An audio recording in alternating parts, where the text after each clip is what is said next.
இரண்டாம் வீட்டில் சூரியன் என்றால் முரட்டுத்தனமான பேச்சு, வலது கண் நோய், பல் நோய் ஏற்படும் வாய்ப்புண்ணும் ஏற்பட வாய்ப்பு உண்டு.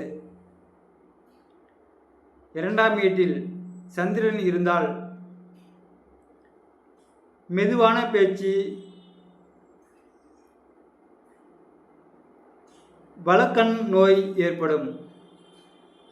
இரண்டாம் வீட்டில் செவ்வாய் நின்றால் களத்திர தோஷம்,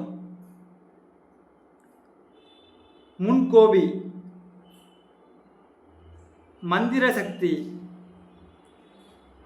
வாக்கு பலிதம் ஏற்படும். அதாவது இவர்கள் ஜோதிடர்களாக மாறலாம்.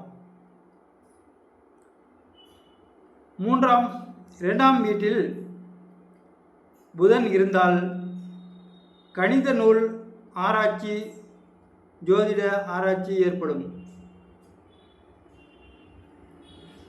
இரண்டாம் வீட்டில் குரு நின்றால் வாய்ஜாலம், தனவிருத்தி, தமிழ் வல்லமை, அழகான கண்கள் உண்டாகும்.